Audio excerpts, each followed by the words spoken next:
If you are watching this video, that means you are about to relocate to the USA and you have a child who need to get admission into a primary school in USA. About the process of admission and the documents you will need and what are the things or steps you need to do, I have already shared everything in another video.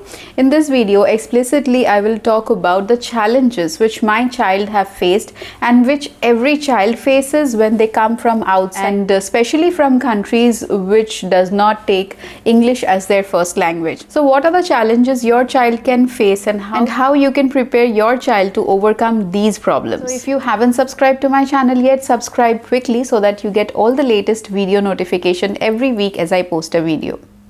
Also, I will link the other related videos in the description box below. So after watching this video, you can go and check out the description box for helpful video links. So I will just repeat a few things from my previous video, that is the age criteria for your child to get admission into a primary school in USA.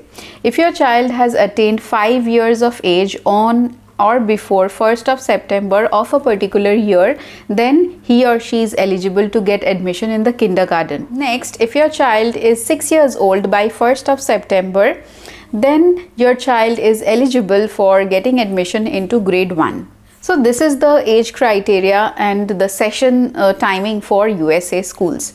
Now coming to the problems that your child might face. Actually, my daughter has faced the same problem. She has completed her 2nd grade from Singapore, and then we have relocated to USA. So when she has completed her 2nd grade, we took her TC and her certificate of completion of 2nd grade. When we came here in February, she was about to go to 3rd grade, but she was not allowed only because of her age. They said that according to the age, she does not fit in for grade 3 because she is born in October, which comes after September, so she loses that 1 year. So this happens with every child. You cannot deny this fact. If your child is not born on or before 1st of September of any year, then they will get admission according to the age criteria. If they are born after September of that same year, still they will get admission on 1 class below. So this is the thing. Okay, so after the principal told me that your child cannot be sent to class 3, she need to take admission in grade 2. So I asked them that you can evaluate my child. I have full confidence on her, and you can check the level of study, whether she is fit to go to 3rd grade or not. So after requesting a lot, he arranged for a evaluation.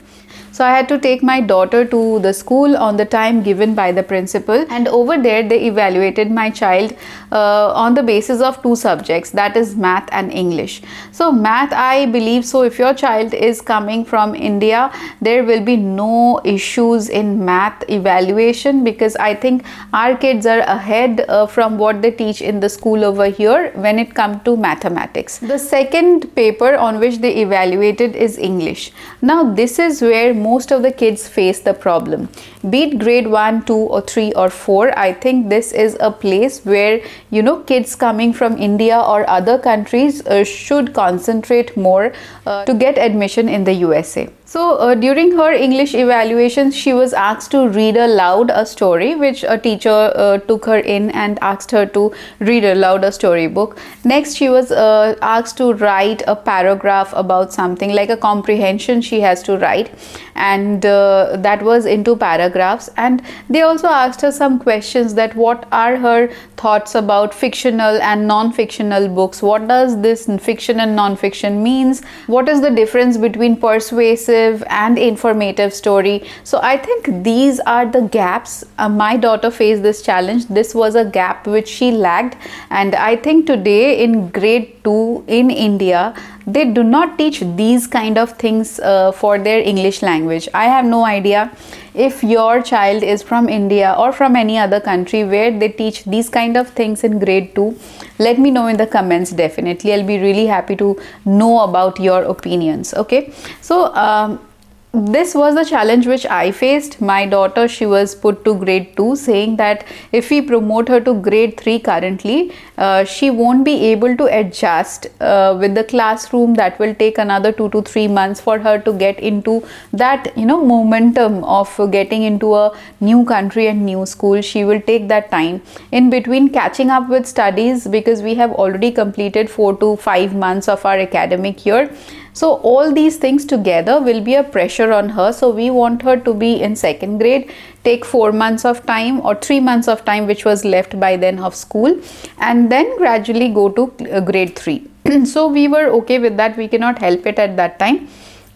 That is what we have done. But if you want your child to get admission, so there are few practices that you must do with your child on a regular basis to ensure their admission in the right grade in USA. So they have to read aloud. So give your child a book to read aloud. That could be any story book or any book from school or anything. They should read aloud at least 2 to 3 pages every day.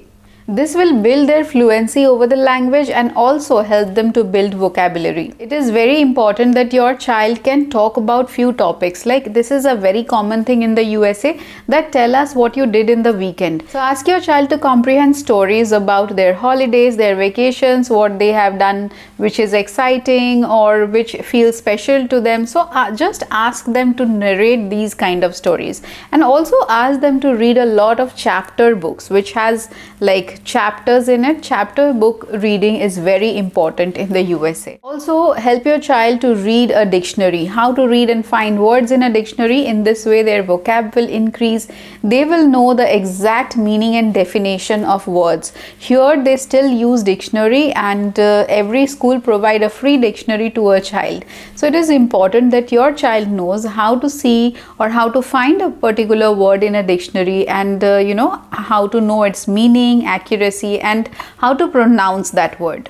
Now coming to the writing practice, writing is as important as reading. So your child must know how to write essays in paragraphs. I think at the end of 3rd grade they ask kids to write 5 paragraph essays, in which they actually build a storyboard every time they write an essay, that what that will include, what will be the introduction, how they will create a hook of the story, what will be the ending of the story, how they will end it, then transitional words, what are the key points they will keep, how the body of the essay will look like. So they make a lot of story, and then they actually write that essay. So make sure that your child is practicing this kind of essay writing. At least he or she must be able to write a 5 paragraph essay which has a proper start, which has some context in the body. They are using good transitional words, they are using good vocab in that according to their age. They don't have to use anything fancy, and they have a solid conclusion of that essay. It is also important to keep in mind that everything should be correct, starting from punctuation marks to spellings and pronunciation. Your child have to master the art of writing. That is how to create a storyline or a storyboard, how to edit that story, how to put in your ideas into that story, and finally how to polish your writing. During the evaluation process, your child might be asked to write a story with a particular tone. That could be persuasive, informative, or creative tone. So make your child familiar with these words and what these actually means. Only then they will be able to comprehend their stories. And lastly, your child should understand any kind of written or verbal instructions given by the teacher. This was all from my end. If you have any other question related to this video, write me in the comments below. I'll be really happy to help you. See you in my next video. Till then, take care and bye.